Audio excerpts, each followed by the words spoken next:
ಯಾರ ನಂತರ ಯಾವಾಗ ಮಿರ್ಜಾರವರು ದಿವಾನರಾದರು? ಆಲ್ಜಿಯನ್ ಬ್ಯಾನರ್ಜಿ 1926. ಮಿರ್ಜಾರವರು ಯಾವಾಗ ಜನಿಸಿದರು? ತಂದೆಯ ಹೆಸರೇನು? 1883. ಆಗಾ ಖಾನ್. ಮಿರ್ಜಾರ ಪೂರ್ವಿಕರು ಮೂಲತಃ ಯಾವ ದೇಶದವರು? ಪರ್ಷಿಯಾ ದೇಶದವರು. 1927ರಲ್ಲಿ ಮೈಸೂರಿಗೆ ಭೇಟಿ ನೀಡಿದ ಬ್ರಿಟಿಷ್ ವೈಸ್ರಾಯ್ ಯಾರು? ಇರ್ವಿನ್. ಮಿರ್ಜಾರ ಕಾಲದಲ್ಲಾದ ರೈಲು ಮಾರ್ಗ ಯಾವುದು? ನಂಜನಗೂಡು ಚಾಮರಾಜನಗರ. ಯಾರು ಎಲ್ಲಿ ಖಾದಿ ಉತ್ಪನ್ನ ಕೇಂದ್ರವನ್ನು ಆರಂಭಿಸಿದರು? ಸರ್ ಮಿರ್ಜಾ ಇಸ್ಮಾಯಿಲ್, ಬದನಾಳು ಗ್ರಾಮ. ಕನ್ನಂಬಾಡಿಯ ಬೃಂದಾವನವು ಯಾರ ಕಾಲದಲ್ಲಾಯಿತು? ಸರ್ ಮಿರ್ಜಾ ಇಸ್ಮಾಯಿಲ್. ಮಿರ್ಜಾರ ಕಾಲದಲ್ಲಾದ ಯಾವುದಾದರೂ ಎರಡು ನೀರಾವರಿ ನಾಲೆಗಳನ್ನು ತಿಳಿಸಿ. ಟಿ. ನರಸೀಪುರ ತಾಲೂಕಿನಲ್ಲಿನ ವರುಣಾ ನಾಲೆ, ಕಾವೇರಿ ನದಿಯ ಇರ್ವಿನ್ ನಾಲೆ, ವಿಶ್ವೇಶ್ವರಯ್ಯ ನಾಲೆ. ಯಾರು ಯಾವಾಗ ಕಾರ್ಮಿಕರ ಪರಿಹಾರ ದ್ರವ್ಯ ವಿಮೆ ಜಾರಿಗೆ ತಂದರು? ಸರ್ ಮಿರ್ಜಾ ಇಸ್ಮಾಯಿಲ್ 1927. ತಾಲೂಕು ಬೋರ್ಡ್ ರದ್ದುಪಡಿಸಿ ಜಿಲ್ಲಾ ಬೋರ್ಡ್ ಸ್ಥಾಪಿಸಿದವರಾರು? ಸರ್ ಮಿರ್ಜಾ ಇಸ್ಮಾಯಿಲ್. ಬ್ರಿಟಿಷರಿಂದ ಮಿರ್ಜಾರವರಿಗೆ ಸಂದ ಬಿರುದುಗಳಾವುವು? Sir KCIE. ನಾಲ್ಕನೇ ಕೃಷ್ಣರಾಜರು ಮಿರ್ಜಾರವರಿಗೆ ನೀಡಿದ ಬಿರುದು ಯಾವುದು? ಅಮೀನ್ ಉಲ್ ಮುಲ್ಕ್. ಮಹಿಳೆಯರಿಗೆ ಆಸ್ತಿಯಲ್ಲಿ ಹಕ್ಕನ್ನು ಯಾರು ಯಾವಾಗ ತಂದರು? ಸರ್ ಮಿರ್ಜಾ ಇಸ್ಮಾಯಿಲ್ 1939. ಮಂಡ್ಯದ ಸಕ್ಕರೆ ಕಾರ್ಖಾನೆ ಸ್ಥಾಪಿಸಿದವರಾರು? ಸರ್ ಮಿರ್ಜಾ ಇಸ್ಮಾಯಿಲ್. ಮಿರ್ಜಾ ಇಸ್ಮಾಯಿಲರ ಕಾಲದ ಎರಡು ಅಣೆಕಟ್ಟುಗಳನ್ನು ತಿಳಿಸಿ. ಮಾಕೋನಹಳ್ಳಿ ಅಣೆಕಟ್ಟು, ತುಂಗಭದ್ರಾ ಕಣ್ವ ನದಿಗೆ ಅಣೆಕಟ್ಟು, ಶಿವಮೊಗ್ಗ ಜಿಲ್ಲೆಯ ಅಂಜನಾಪುರದ ಅಣೆಕಟ್ಟು. ಯಾರು ಎಲ್ಲಿ ಯಾವಾಗ ಶರಾವತಿ ವಿದ್ಯುತ್ ಉತ್ಪಾದನಾ ಕೇಂದ್ರವನ್ನು ಸ್ಥಾಪಿಸಿದರು? ಸರ್ ಮಿರ್ಜಾ ಇಸ್ಮಾಯಿಲ್, ಜೋಗ್ 1939. ಮಿರ್ಜಾರವರು ಮೈಸೂರಿನ ದಿವಾನ್ ವೃತ್ತಿಯಿಂದ ನಿವೃತ್ತಿಯಾದಾಗ ಹೊರಗಿನ ಯಾವ ಎರಡು ರಾಜ್ಯಗಳಲ್ಲಿ ದಿವಾನರಾಗಿದ್ದರು? ಜೈಪುರ, ಹೈದರಾಬಾದ್. ಇಂಗ್ಲೆಂಡಿನಲ್ಲಾದ ದುಂಡು ಮೇಜಿನ ಸಮ್ಮೇಳನದಲ್ಲಿ ಭಾಗವಹಿಸಿದ ದಿವಾನರಾರು? ಎಷ್ಟನೇ ದುಂಡು ಮೇಜಿನ ಸಮ್ಮೇಳನ? ಸರ್ ಮಿರ್ಜಾ ಇಸ್ಮಾಯಿಲ್ 1931ರ ಮೊದಲನೆಯದು. ಸರ್ ಮಿರ್ಜಾ ಇಸ್ಮಾಯಿಲ್ ಯಾವಾಗ ದಿವಾನಗಿರಿಯಿಂದ ನಿವೃತ್ತರಾದರು? ಯಾವಾಗ ಮರಣ ಹೊಂದಿದರು? 1941, 1959 ಬೆಂಗಳೂರು. ಮೈಸೂರು ಸಂಸ್ಥಾನದಲ್ಲಿ ಯಾವಾಗ ದಿವಾನ್ ಹುದ್ದೆಯು ಕೊನೆಗೊಂಡಿತು? ಕೊನೆಯ ದಿವಾನರಾರು? 1947 ಅಕ್ಟೋಬರ್ 24 ಮೊದಲಿಯಾರ್ ಅಯ್ಯಂಗಾರ್. ಸರ್ ಮಿರ್ಜಾ ಇಸ್ಮಾಯಿಲರ ವೈದ್ಯಕೀಯ ಕ್ಷೇತ್ರದ ಕೊಡುಗೆಗಳನ್ನು ತಿಳಿಸಿ. ಆರೋಗ್ಯ ಇಲಾಖೆ, ಮೈಸೂರಿನಲ್ಲಿ ಮೆಡಿಕಲ್ ಕಾಲೇಜು, ವಾಣಿವಿಲಾಸ ಹೆರಿಗೆ ಆಸ್ಪತ್ರೆ, ಬೆಂಗಳೂರಿನಲ್ಲಿ ವೆಂಟಲ್ ನಿಮಾನ್ಸ್ ಆಸ್ಪತ್ರೆ, ಕೋಲಾರದಲ್ಲಿ ನರಸಿಂಹರಾಜ ಆಸ್ಪತ್ರೆ, ಶಿವಮೊಗ್ಗದ ಮೆಗನ್ ಆಸ್ಪತ್ರೆ. ಸರ್ ಮಿರ್ಜಾರವರ ಕಾಲದ ಕೈಗಾರಿಕೆಗಳನ್ನು ಹೆಸರಿಸಿ. ಸಿಮೆಂಟ್, ಕಾಗದ, ರೇಷ್ಮೆ ಬಟ್ಟೆ, ಪಿಂಗಾಣಿ ಸಾಮಾನುಗಳು, ವಿದ್ಯುತ್ ಶಕ್ತಿ ಉಪಕರಣ, ಗಾಜು, ಗಂಧಕದ ದ್ರಾವಕ, ಹಿಂದೂಸ್ತಾನ ವಿಮಾನ ಕೈಗಾರಿಕೆ, ಬೆಂಕಿಪೊಟ್ಟಣ, ಮಂಡ್ಯದ ಸಕ್ಕರೆ ಕಾರ್ಖಾನೆ. 10ನೇ ಚಾಮರಾಜರಿಂದ 1881 ಕೊನೆಯ ಚಾಮರಾಜ ಒಡೆಯರ್ ವರೆಗೂ 1947 ಮೈಸೂರು ಸಂಸ್ಥಾನದ ದಿವಾನರನ್ನು ತಿಳಿಸಿ. ರಂಗಾಚಾರ್ಲು 1881ರಿಂದ 1883, ಕೆ. ಶೇಷಾದ್ರಿ ಅಯ್ಯರ್ 1883ರಿಂದ 1901, ಪಿ.ಎನ್. ಕೃಷ್ಣಮೂರ್ತಿ 1902ರಿಂದ 1906, ವಿ.ಪಿ. ಮಾಧವರಾವ್ 1906ರಿಂದ 1909, ಟಿ. ಆನಂದರಾವ್ 1909ರಿಂದ 1912, ಎಂ. ವಿಶ್ವೇಶ್ವರಯ್ಯ 1912ರಿಂದ 1918, ಕಾಂತರಾಜ್ ಅರಸ್ 1918ರಿಂದ 1922, ಸರ್ ಆಲ್ಜಿಯನ್ ಬ್ಯಾನರ್ಜಿ 1922ರಿಂದ 1926, ಮಿರ್ಜಾ ಇಸ್ಮಾಯಿಲ್ 1926ರಿಂದ 1941, ನ್ಯಾಪತಿ ಮಾಧವರಾವ್ 1941ರಿಂದ 1945, ರಾಮಸ್ವಾಮಿ ಮೊದಲಿಯಾರ್ 1945ರಿಂದ 1947. ದಿವಾನ್ ಸರ್ ಮಿರ್ಜಾ ಇಸ್ಮಾಯಿಲರ ಸುಧಾರಣೆಗಳನ್ನು ತಿಳಿಸಿ. ದಿವಾನ್ ಸರ್ ಮಿರ್ಜಾ ಇಸ್ಮಾಯಿಲ್ 1926ರಿಂದ 1940. ಆಲ್ಜಿಯನ್ ಬ್ಯಾನರ್ಜಿಯ ನಂತರ ಸರ್ ಮಿರ್ಜಾ ಇಸ್ಮಾಯಿಲ್ರವರು 1926ರಲ್ಲಿ ಮೈಸೂರಿನ ದಿವಾನರಾಗಿ ಅಧಿಕಾರ ವಹಿಸಿಕೊಂಡರು. ಮೂಲತಃ ಪರ್ಷಿಯಾದವರಾದ ಇವರು ತಂದೆ ಆಗಾ ಖಾನ್ ರವರಿಗೆ 1883ರಲ್ಲಿ ಜನಿಸಿದರು. 4ನೇ ಕೃಷ್ಣರಾಜ ಒಡೆಯರ ಸಹಪಾಠಿಗಳಾಗಿದ್ದ ಇಸ್ಮಾಯಿಲ್ ರವರು ಬೆಂಗಳೂರಿನ ಸೆಂಟ್ರಲ್ ಕಾಲೇಜಿನಲ್ಲಿ ಪದವಿ ಪಡೆದು ಮೈಸೂರು ಸರಕಾರದ ಇಲಾಖೆಯಲ್ಲಿ ಸಹಾಯಕ ಸೂಪರಿಂಟೆಂಡೆಂಟ್ ಆಗಿ ಸೇವೆ ಸಲ್ಲಿಸಿದರು. ನಂತರ ಮಹಾರಾಜರ ಉಪಕಾರ್ಯದರ್ಶಿಯಾಗಿ 1914ರಲ್ಲಿ, ಗುಜರ್ ಕಾರ್ಯದರ್ಶಿ 1923ರಲ್ಲಿ, ಆಪ್ತ ಕಾರ್ಯದರ್ಶಿಯಾಗಿ ಸೇವೆ ಸಲ್ಲಿಸಿದ ನಂತರ 1926ರಲ್ಲಿ ಮೈಸೂರಿನ ದಿವಾನರಾಗಿ ನೇಮಕಗೊಂಡರು. ಸುಧಾರಣೆಗಳು: ಸುಮಾರು 15 ವರ್ಷಗಳವರೆಗೆ ದಿವಾನರಾಗಿದ್ದ ಇಸ್ಮಾಯಿಲ್ ರವರು ಕೃಷಿ, ಸಾರಿಗೆ ವ್ಯವಸ್ಥೆ, ಕೈಗಾರಿಕೆ, ಶಿಕ್ಷಣ, ವೈದ್ಯಕೀಯ ಮೊದಲಾದ ಕ್ಷೇತ್ರಗಳನ್ನು ಸುಧಾರಿಸಿ ತಂದು ಮೈಸೂರಿನ ವರಮಾನವು 3.5 ಕೋಟಿ ಇದ್ದಿದ್ದು 4.25 ಕೋಟಿಗೆ ಏರಿಸಿದರು. ನೀರಾವರಿ, ವಿದ್ಯುತ್, ವ್ಯವಸಾಯ ಕ್ಷೇತ್ರದಲ್ಲಿನ ಪ್ರಗತಿ: ಕೃಷ್ಣರಾಜ ಸಾಗರವನ್ನು ಪೂರ್ಣಗೊಳಿಸಿದ್ದರಿಂದ ವ್ಯವಸಾಯಕ್ಕೆ ಜಲಾಶಯ, ಮಾಕೋನಹಳ್ಳಿಯ ಜಲಾಶಯ, ತುಂಗಭದ್ರಾ ಅಣೆಕಟ್ಟು ನಿರ್ಮಿಸಿ ಸಹಸ್ರಾರು ಕೆರೆಗಳ ಜೀರ್ಣೋದ್ಧಾರ ಮಾಡಿದರು. ಜೋಗದ ಸಮೀಪ ಶರಾವತಿಯ ವಿದ್ಯುತ್ ಉತ್ಪಾದನಾ ಕೇಂದ್ರವನ್ನು 1939ರಲ್ಲಿ ಸ್ಥಾಪಿಸಿದ್ದಲ್ಲದೆ ಶಿವನಸಮುದ್ರ, ಶಿಂಷಾಗಳಲ್ಲೂ ವಿದ್ಯುಚ್ಛಕ್ತಿ ಉತ್ಪಾದಿಸಲು ವ್ಯವಸ್ಥೆ ಮಾಡಿದರು. ರಾಮಕೃಷ್ಣಪುರ, ಹಾಸನಗಳಲ್ಲಿ ವ್ಯವಸಾಯದ ಶಾಖೆಗಳನ್ನು ತೆರೆದು ರೈತರಿಗೆ ಬೇಕಾದ ಸುಧಾರಿತ ವ್ಯವಸಾಯದ ಉಪಕರಣ, ಬಿತ್ತನೆ ಬೀಜ, ತಕಾವಿ ಸಾಲಗಳನ್ನು ಒದಗಿಸಿದರು. ಬಾಳೆಹೊನ್ನೂರಿನಲ್ಲಿ ಪ್ರಾಯೋಗಿಕ ಕಾಫಿ ಕ್ಷೇತ್ರವನ್ನು ಸ್ಥಾಪಿಸಿ ಕಾಫಿ ಬೆಳೆಗೆ ಪ್ರೋತ್ಸಾಹ ನೀಡಿದರು. ವ್ಯವಸಾಯದ ಸಾಲಗಳಿಗಾಗಿ ಅಡಮಾನದ ಬ್ಯಾಂಕುಗಳನ್ನು ಸ್ಥಾಪಿಸಿದರು.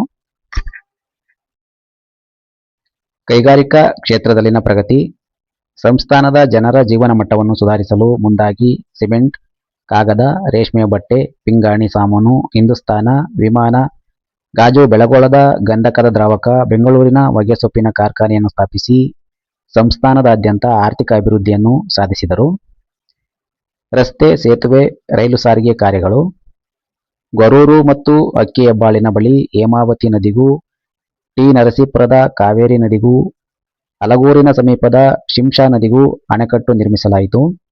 1926ರಲ್ಲಿ ನಂಜನಗೂಡು ಚಾಮರಾಜನಗರದ ರೈಲು ಮಾರ್ಗವು ಪೂರ್ಣಗೊಳಿಸಿ ಶಿವಮೊಗ್ಗ ಅರಸಾಳು ರೈಲು ಮಾರ್ಗವನ್ನು ಹೊಸಹಳ್ಳಿಯವರೆಗೂ ಮುಂದುವರಿಸಿ ಅನಂತಪುರದವರೆಗೂ ಹಾಕಲಾಯಿತು. ಬ್ರಿಟಿಷರಿಂದ ಬೆಂಗಳೂರಿನ ದಂಡು ಪ್ರದೇಶವನ್ನು ಪಡೆಯಲಾಯಿತು. ವೈದ್ಯಕೀಯ ಹಾಗೂ ಶಿಕ್ಷಣ ಕ್ಷೇತ್ರದ ಸುಧಾರಣೆ: ಪ್ರತ್ಯೇಕವಾದ ಆರೋಗ್ಯ ಇಲಾಖೆಯೊಂದನ್ನು ಸ್ಥಾಪಿಸಿ ಜನರ ಆರೋಗ್ಯದ ಕಡೆ ಗಮನ ಹರಿಸಿದ ಇಸ್ಮಾಯಿಲ್ ರವರು ಹೆಚ್ಚು ಆಸ್ಪತ್ರೆಗಳನ್ನು ಸ್ಥಾಪಿಸಿ ಆಧುನಿಕ ಚಿಕಿತ್ಸಾ ಸೌಕರ್ಯವನ್ನು ಒದಗಿಸಿದ್ದಲ್ಲದೆ ಹೆಚ್ಚು ವೈದ್ಯರು ಇರುವ ಹಾಗೆ ನೋಡಿಕೊಂಡರು. ಮೈಸೂರಿನ ಮೆಡಿಕಲ್ ಕಾಲೇಜು, ವಾಣಿವಿಲಾಸ ಹೆರಿಗೆ ಆಸ್ಪತ್ರೆ, ಬೆಂಗಳೂರಿನಲ್ಲಿ ಮಿಂಟಲ್ ಆಸ್ಪತ್ರೆ, ಕೋಲಾರದ ನರಸಿಂಹರಾಜ ಆಸ್ಪತ್ರೆ, ಶಿವಮೊಗ್ಗದ ಮೆಗ್ಗಾನ್ ಆಸ್ಪತ್ರೆಗಳು ಸ್ಥಾಪನೆಗೊಂಡವು. ಶಿಕ್ಷಣ ಕ್ಷೇತ್ರದಲ್ಲಿ ಪ್ರಗತಿ: ವೃತ್ತಿ ಶಿಕ್ಷಣ ಶಾಲೆಗಳಲ್ಲದೆ ದಲಿತ ವರ್ಗದ ವಿದ್ಯಾರ್ಥಿಗಳಿಗೆ ವಿದ್ಯಾರ್ಥಿ ನಿಲಯ, ಮುಸಲ್ಮಾನರಿಗೆ ಪ್ರತ್ಯೇಕ ಶಾಲೆ, ಪ್ರಾಥಮಿಕ, ಪ್ರೌಢ ಮತ್ತು ಇಂಟರ್ಮೀಡಿಯೇಟ್ ಶಾಲೆಗಳನ್ನು ಸ್ಥಾಪಿಸಿ ಹೆಣ್ಣು ಮಕ್ಕಳ ಶಿಕ್ಷಣಕ್ಕೆ ಪ್ರೋತ್ಸಾಹ ನೀಡಿದರು. ಗ್ರಾಮಾಭಿವೃದ್ಧಿ ಕಾರ್ಯಗಳು: ಗ್ರಾಮ ಪಂಚಾಯಿತಿಗಳ ಗ್ರಾಮಾಭಿವೃದ್ಧಿಗಾಗಿ ಕುಡಿಯುವ ನೀರಿನ ಬಾವಿಗಳು, ಚರಂಡಿಗಳು, ಮಾಧ್ಯಮಿಕ ಶಾಲೆಗಳು, ಹೆರಿಗೆ ಮಂದಿರಗಳು, ರಸ್ತೆಗಳನ್ನು, ಉದ್ಯಾನವನಗಳನ್ನು, ಪುಸ್ತಕ ಭಂಡಾರ, ವಾಚನಾಲಯ, ಪಾಠಶಾಲೆ, ಭಜನಾ ಮಂದಿರಗಳನ್ನು ಒದಗಿಸಲು ನೆರವಾದರು. ಬದನವಾಳದ ಖಾದಿ ಗ್ರಾಮೋದ್ಯೋಗ ಉತ್ಪನ್ನ ಕೇಂದ್ರವು ಸರ್ಕಾರದ ವತಿಯಿಂದ ನಡೆಯುವಂತಾಯಿತು. 1930ರಲ್ಲಿ ಕೋಲಾರ, ತುಮಕೂರು ಮತ್ತು ಮಳವಳ್ಳಿಗಳಿಗೆ ವಿದ್ಯುಚ್ಛಕ್ತಿ ದೀಪದ ಬೆಳಕನ್ನು ಒದಗಿಸಲಾಯಿತು. ಮೈಸೂರನ್ನು ಪ್ರೇಕ್ಷಣೀಯ ಸ್ಥಳವಾಗಿಸಿದರು. ಅರಮನೆಗೆ ದೀಪಮಾಲೆಯನ್ನು ಹಾಗೂ ಮೈಸೂರಿನಲ್ಲಿ ಸುಂದರವಾದ ಉದ್ಯಾನವನಗಳನ್ನು ಸ್ಥಾಪಿಸಲಾಯಿತು. ವಿಶ್ವವಿಖ್ಯಾತ ಬೃಂದಾವನ KRS ತೋಟಗಳು ದೀಪಾಲಂಕಾರವು ಇವರ ಸಾಧನೆಯಾಗಿದೆ. ಅಲ್ಲದೆ ವಸ್ತು ಪ್ರದರ್ಶನವನ್ನು ದಸರೆಯಲ್ಲಿ ಮಾತ್ರ ಪ್ರಾರಂಭಿಸಲಾಯಿತು. ಕೆಲವು ನಿಯಮಾವಳಿ ಮೂಲಕ ಜಾರಿಗೊಳಿಸಿದ ಕಾರ್ಯಗಳು: 1. 1927 ಕಾರ್ಮಿಕ ಪರಿಹಾರ ದ್ರವ್ಯವನ್ನು ವಿಮೆಯನ್ನು ಜಾರಿಗೆ ತಂದರು. 2. 1939ರಲ್ಲಿ ಹಿಂದೂ ಕಾನೂನು ಶಾಸ್ತ್ರದಲ್ಲಿ ತಿದ್ದುಪಡಿ ತಂದು ಸ್ತ್ರೀಯರಿಗೆ ಆಸ್ತಿಯಲ್ಲಿ ಪಾಲು ದೊರಕುವಂತೆ ಮಾಡಲಾಯಿತು. 3. ವಿದೇಶಿಯರು ದತ್ತು ಸ್ವೀಕರಿಸುವುದನ್ನು ಮಾನ್ಯ ಮಾಡಲಾಯಿತು. 4. 1927 ಹೊಸ ಮಂಡಳಿಗಳ ನಿಯಮದಂತೆ ಜಿಲ್ಲಾ ಬೋರ್ಡುಗಳು ಪುನರ್ರಚನೆಯಾಗಿ ತಾಲೂಕು ಬೋರ್ಡುಗಳು ರದ್ದಾದವು. 1928-29ರಲ್ಲಿ ಪೌರಸಭಾ ನಿಯಮವು ಸ್ತ್ರೀಯರಿಗೆ ಸಭೆಯ ಸದಸ್ಯರಾಗಲು ಇದ್ದ ಅನರ್ಹತೆಯನ್ನು ರದ್ದುಪಡಿಸಲಾಯಿತು. 1930ರಲ್ಲಿ ಮುಖ್ಯ ನ್ಯಾಯಾಲಯದ ಹೆಸರನ್ನು ಮೈಸೂರಿನ ಶ್ರೇಷ್ಠ ನ್ಯಾಯಾಲಯ ಎಂಬುದಾಗಿ ಬದಲಾಯಿಸಲಾಯಿತು. ಇಸ್ಮಾಯಿಲರ ವ್ಯಕ್ತಿತ್ವ ಸುಧಾರಣೆಗಳನ್ನು ಮೈಸೂರಿನ ಪ್ರಗತಿಗೆ ಕಾರಣರಾದ ಇಸ್ಮಾಯಿಲರಿಗೆ ಬ್ರಿಟಿಷ್ ಸರ್ಕಾರವು ಸರ್ ಹಾಗೂ ಕೆ.ಸಿ. ಐ.ಇ. ಎಂಬ ಬಿರುದನ್ನು ನೀಡಿದರೆ, ನಾಲ್ವಡಿ ಕೃಷ್ಣರಾಜ ಒಡೆಯರು ಅಮೀನ್ ಉಲ್ ಮುಲ್ಕ್ ಎಂಬ ಬಿರುದನ್ನು ಕೊಟ್ಟು ಗೌರವಿಸಿದರು. 4ನೇ ಕೃಷ್ಣರಾಜರ ನಂತರ ಹಾಗೂ ಕೊನೆಯ ಒಡೆಯರಾರು? ಜಯಚಾಮರಾಜ ಒಡೆಯರು. ಮೈಸೂರಿನ ಅಧಿಕಾರವನ್ನು ಜಯಚಾಮರಾಜರು ಯಾವಾಗ ಪಡೆದರು? 1940 ಸೆಪ್ಟೆಂಬರ್ 8. ಭಾರತದ ಒಕ್ಕೂಟದಲ್ಲಿ ಸೇರ್ಪಡೆಗೊಂಡ ಮೊದಲ ಸಂಸ್ಥಾನ ಯಾವುದು? ಸೇರುವಿಕೆಗೆ ಸಹಿ ಮಾಡಿದ ಒಡೆಯರು ಯಾರು? ಮೈಸೂರು ಸಂಸ್ಥಾನ ಜಯಚಾಮರಾಜ ಒಡೆಯರು. ಯದುವಂಶದ ಅರಸೊತ್ತಿಗೆ ಆಳ್ವಿಕೆ ಯಾವಾಗ ಕೊನೆಗೊಂಡಿತು? 1947 ಅಕ್ಟೋಬರ್ 24ರಂದು. ಮೈಸೂರಿನ ಮೊದಲ ರಾಜ ಪ್ರಮುಖರು ಯಾರು? ಜಯಚಾಮರಾಜ ಒಡೆಯರು. ಮೈಸೂರು ರಾಜ್ಯಕ್ಕೆ ಕರ್ನಾಟಕ ಎಂದು ನಾಮಕರಣ ಮಾಡುವ ಸಮಾರಂಭದಲ್ಲಿದ್ದ ಮುಖ್ಯ ಅತಿಥಿ ಯಾರು? ಜಯಚಾಮರಾಜ ಒಡೆಯರು. ಜಯಚಾಮರಾಜ ಒಡೆಯರು ಯಾವಾಗ ಎಲ್ಲಿ ಮರಣ ಹೊಂದಿದರು? 1974 ಸೆಪ್ಟೆಂಬರ್ 23 ಬೆಂಗಳೂರು ಅರಮನೆ. ಮೈಸೂರಿನ ಪ್ರಾಚೀನ ಹೆಸರೇನು? ಮಹಿಷಮಂಡಲ. ಕೃಷ್ಣರಾಜಸಾಗರ ಅಣೆಕಟ್ಟು ಮತ್ತು ಬೃಂದಾವನ ಯಾವ ಜಿಲ್ಲೆಯಲ್ಲಿದೆ? ಶ್ರೀರಂಗಪಟ್ಟಣ ತಾಲೂಕು, ಮಂಡ್ಯ ಜಿಲ್ಲೆ. ಮೈಸೂರನ್ನಾಳಿದ ಮೊದಲ ಹಾಗೂ ಕೊನೆಯ ಒಡೆಯರನ್ನು ಹೆಸರಿಸಿ. ಯದುರಾಯ, ಜಯಚಾಮರಾಜ ಒಡೆಯರು. ಯಾವ ದಿವಾನರ ಹಾಗೂ ಒಡೆಯರ ಕಾಲದಲ್ಲಿ ಜವಾಬ್ದಾರಿ ಸರ್ಕಾರದ ರಚನೆಯ ಚಳುವಳಿಯು ನಡೆಯಿತು? ರಾಮಸ್ವಾಮಿ ಮೊದಲಿಯಾರ್, ಜಯಚಾಮರಾಜ ಒಡೆಯರ್. ಯಾರು ಯಾವಾಗ ಮೈಸೂರಿನ ಜವಾಬ್ದಾರಿ ಸರ್ಕಾರಿ ಸ್ಥಾಪನೆಯ ಘೋಷಣೆ ಮಾಡಿದರು? ಜಯಚಾಮರಾಜ ಒಡೆಯರು 1947 ಸೆಪ್ಟೆಂಬರ್ 7. ಜಯಚಾಮರಾಜರು ಜವಾಬ್ದಾರಿ ಸರ್ಕಾರ ಸ್ಥಾಪನೆಯ ಘೋಷಣೆಯನ್ನು ಎಲ್ಲಿ ಮಾಡಿದರು? ಪ್ರಜಾಪ್ರತಿನಿಧಿ ಸಭೆ. ರಾಜ್ಯದಲ್ಲಿ ನಡೆಯುತ್ತಿದ್ದ ಸ್ವತಂತ್ರ ಚಳುವಳಿಯನ್ನು ಹತ್ತಿಕ್ಕಲು ಪ್ರಯತ್ನಿಸಿದ ಬ್ರಿಟಿಷ್ ಪರವಾದಿಗಳು ಯಾರು? ರಾಮಸ್ವಾಮಿ ಮೊದಲಿಯಾರ್, ಜಯಚಾಮರಾಜ ಒಡೆಯರ್. ಸ್ವಾತಂತ್ರ್ಯ ಚಳುವಳಿಯ ನಾಯಕರಿಂದ ದಿವಾನರಾದ ರಾಮಸ್ವಾಮಿಯವರು ಯಾವ ಘೋಷಣೆಗೆ ಒಳಗಾದರು? ಆರ್ಕಾಟ್ ಬಾಯ್ಕಾಟ್. ಜಯಚಾಮರಾಜರಿಗೆ ಯಾವಾಗ ಯಾವ ವಿಶ್ವವಿದ್ಯಾನಿಲಯವು ಡಿಲಿಟ್ ಪದವಿಯನ್ನು ನೀಡಿ ಗೌರವಿಸಿತು? ಆಸ್ಟ್ರೇಲಿಯಾದ ಕ್ವೀನ್ಸ್ಲ್ಯಾಂಡ್ ವಿಶ್ವವಿದ್ಯಾನಿಲಯ 1963. ಜಯಚಾಮರಾಜರಿಗೆ ಬ್ರಿಟಿಷ್ ಸರ್ಕಾರ ನೀಡಿದ ಬಿರುದುಗಳಾವುವು? ಜೆ.ಸಿ.ಬಿ, ಜೆ.ಸಿ.ಎಸ್.ಐ. ಜಯಚಾಮರಾಜ ಒಡೆಯರ ಕಾಲದಲ್ಲಿನ ದಿವಾನರುಗಳನ್ನು ತಿಳಿಸಿ. ಮಿರ್ಜಾ, ನ್ಯಾಪತಿ ಮಾಧವರಾವ್, ಮೊದಲಿಯಾರ್. ಮಿರ್ಜಾರ ನಂತರ ದಿವಾನರಾರು? ಅವರ ಆಡಳಿತಾವಧಿ ತಿಳಿಸಿ. ನ್ಯಾಪತಿ ಮಾಧವರಾವ್ 1941 45. ಬೆಂಗಳೂರಿನಲ್ಲಿ ಸೆಂಚುರಿ ಕ್ಲಬ್ ಅನ್ನು ನಿರ್ಮಿಸಿದ ದಿವಾನರಾರು? ನ್ಯಾಪತಿ ಮಾಧವರಾವ್. ಮಾಧವರಾವ್ ನಂತರ ದಿವಾನರಾರು? ಆಡಳಿತಾವಧಿ ತಿಳಿಸಿ. ಆರ್ಕಾಟ್ ರಾಮಸ್ವಾಮಿ ಮೊದಲಿಯಾರ್ ಅಯ್ಯಂಗಾರ್ 1946 47. ವಿಶ್ವಸಂಸ್ಥೆಯ ಆರ್ಥಿಕ ಮತ್ತು ಸಾಮಾಜಿಕ ಸಮಿತಿಯಲ್ಲಿ ಭಾರತದ ಪ್ರತಿನಿಧಿಯಾಗಿ ಭಾಗವಹಿಸಿದ್ದ ದಿವಾನರಾರು? ರಾಮಸ್ವಾಮಿ ಮೊದಲಿಯಾರ್ ಅಯ್ಯಂಗಾರ್. ಜಯಚಾಮರಾಜ ಒಡೆಯರ ಕೃತಿಗಳನ್ನು ಹೆಸರಿಸಿ. Dattatreya, the way and the goal, the Gita and Indian culture, the religion and the man, ಆತ್ಮ ಮತ್ತು ಬ್ರಹ್ಮ. 1881 1947ರವರೆಗೆ ಆಳಿದ ಮೈಸೂರಿನ ಒಡೆಯರನ್ನು ಹೆಸರಿಸಿ. 10ನೇ ಚಾಮರಾಜ ಒಡೆಯರು 1881 1894. ನಾಲ್ವಡಿ ಕೃಷ್ಣರಾಜ ಒಡೆಯರು 1895 1940. ಜಯಚಾಮರಾಜ ಒಡೆಯರು 1940 1947 ಅಕ್ಟೋಬರ್ 24.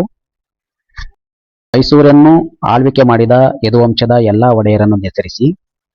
ಸ್ಥಾಪಕ ಯದುರಾಯ 1399 1423. 1ನೇ ಚಾಮರಾಜ ಒಡೆಯರು. 1ನೇ ತಿಮ್ಮರಾಜ ಒಡೆಯರು 1458 78. 2ನೇ ಚಾಮರಾಜ ಒಡೆಯರು. 3ನೇ ಚಾಮರಾಜ ಒಡೆಯರು. 2ನೇ ತಿಮ್ಮರಾಜ ಒಡೆಯರು. 4ನೇ ಚಾಮರಾಜ ಒಡೆಯರು. 5ನೇ ಚಾಮರಾಜ ಒಡೆಯರು.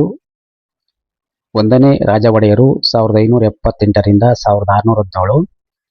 6ನೇ ಚಾಮರಾಜ ಒಡೆಯರು. 2ನೇ ರಾಜ ಒಡೆಯರು. ರಣಧೀರ ಕಂಠೀರವ ನರಸರಾಜ ಒಡೆಯರು 1638 1662. ದೊಡ್ಡ ದೇವರಾಜ ಒಡೆಯರು. ಪ್ರಾರಂಭದ ರಾಜರುಗಳಲ್ಲಿ ಪ್ರಮುಖರಾದ ಚಿಕ್ಕ ದೇವರಾಜ ಒಡೆಯರು 1672 1704.